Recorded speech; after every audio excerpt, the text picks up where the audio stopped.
ఈ IELTS exam so 2 బేసెస్‌లో జరుగుతుంటుంది కదా సార్. ఒకటేమో పేపర్ బేస్డ్, ఇంకోటేమో కంప్యూటర్ బేస్డ్. అవును. సో ఈ రెండిట్లో ఏది చూస్ చేసుకుంటే మనకు పాస్ పర్సెంటేజ్ కానీ ఎక్కువగా పాస్ అయిపోవడానికి అవకాశాలుంటాయి? Computer based and pen and paper based. You do not have any computer knowledge. Okay. మీకు కీబోర్డ్ కూడా తెలియదు మీకు. ఎందుకంటే మీ దగ్గర మొబైలే ఉంది. అంటే ఈ కంప్యూటర్ బేస్ మీద వెళ్ళకూడదు మీరు. పెన్ అండ్ పేపర్ బేస్లో వెళ్ళాలి. Okay. Pen and paper base రాసేటప్పుడు మీ దగ్గర హ్యాండ్ రైటింగ్ బాగుండాలి మీకు. అట్లీస్ట్ అర్థమయ్యేటట్టు ఉండాలి. అది కూడా లేదు అంటే ఏదైనా ఇంప్రూవ్మెంట్ చేయాలి మనం. There is nothing like it is easy, it is tough. ఇప్పుడు నేను ఇంకో ఎగ్జాంపుల్ ఇస్తానండి. చాలామంది ఇది తప్పు చేస్తారు. ఓకే. ఎట్లా అంటే there is a cricket match, because India plays cricket. So నేను క్రికెట్ ఎగ్జాంపుల్ ఇస్తాను మీకు. క్రికెట్ మ్యాచ్ ఉంది, గ్రౌండ్లో ఉంది క్రికెట్ మ్యాచ్. మీరు ప్రాక్టీస్ ఎక్కడ చేస్తారు? మీరు గ్రౌండ్‌లోనే. మొబైల్లో చేస్తే ఏమవుతుంది? ఓకే. Got it.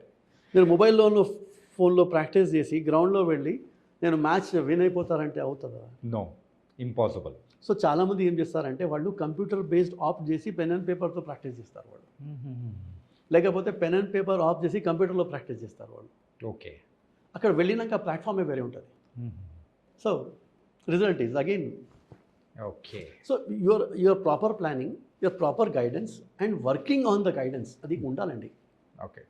నా దగ్గర ప్లానింగ్ ఉంది, గైడెన్స్ ఉంది, చాలా ఇన్ఫర్మేషన్ ఉంది, కానీ ఐఎమ్ నాట్ ఇంప్లిమెంటింగ్ అంటే అది అట్లా కాదు. Okay. You have to work. ఎట్లా అంటే నేను అందరికీ ఒక 30 రోజులు 40 రోజులు అయ్యప్ప స్వామి పూజలాగా గట్టిగా చేయండి. ఓకే. రైట్ చేస్తే ఒక లెవెల్ వస్తుంది మీకు. నేను దాంట్లో అయ్యప్ప స్వామి పూజలో ఏమైనా డిస్కౌంట్ ఉంటుంది అక్కడ? నో. అది ఒక దట్స్ ఏ స్ట్రిక్ట్ తపస్య అండి. ఇది కూడా ఒక స్ట్రిక్ట్ తపస్యలాగా చేయండి. ఒక 40 రోజులు అంతే. 40 సంవత్సరాలు కాదు, 4 months కాదు, 4 years కాదు.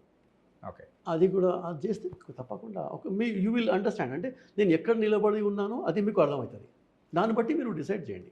Okay sir. ఆ స్పెక్యులేషన్స్ మొత్తం పక్క పెట్టండి. Believe your self. యా. అవుతుంది.